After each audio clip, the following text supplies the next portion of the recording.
Join me as I dive deep into exploring how different cultures view life and death, and I'll share some truly impactful stories that might just change your perspective. The way we understand life and death shapes our traditions, beliefs, and values. It's a universal human experience, yet the way we approach it varies greatly across cultures. When we think about death and mourning, we often do so through the lens of our own cultural background.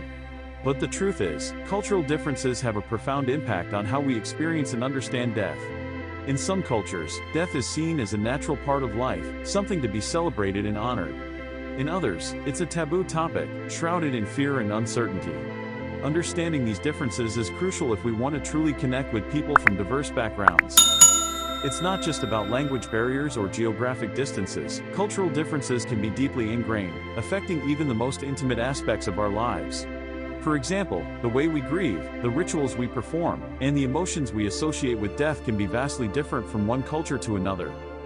In a globalized world, where we're increasingly interacting with people from diverse cultural backgrounds, it's essential to recognize and appreciate these differences.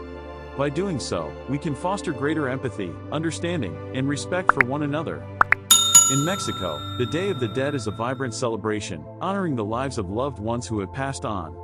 Colorful altars, adorned with marigolds, photos, and favorite foods, become a symbol of the connection between the living and the dead. It's a time for families to come together, share stories, and feast on traditional dishes.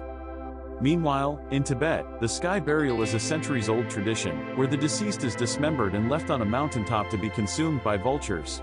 This ritual is meant to symbolize the transience of life and the return of the body to nature. In some African cultures, death is believed to be a transition to the afterlife, where the deceased becomes an ancestor, watching over the living.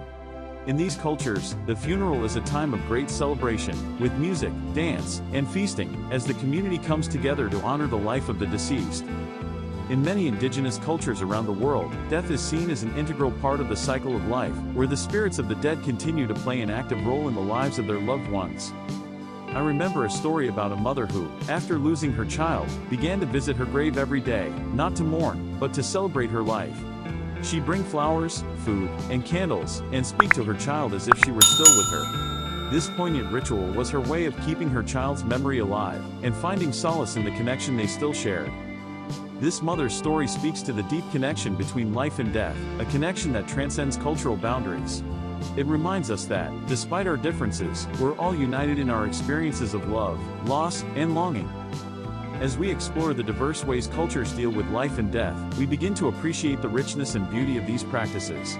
We realize that death is not the end, but a transition, a beginning, or a continuation of life in some way. Thanks for joining me on this journey into the world of life and death. If you have a story about how your culture approaches death, I'd love to hear it in the comments below. Don't forget to check out my other videos on similar topics, and I'll catch you in the next one.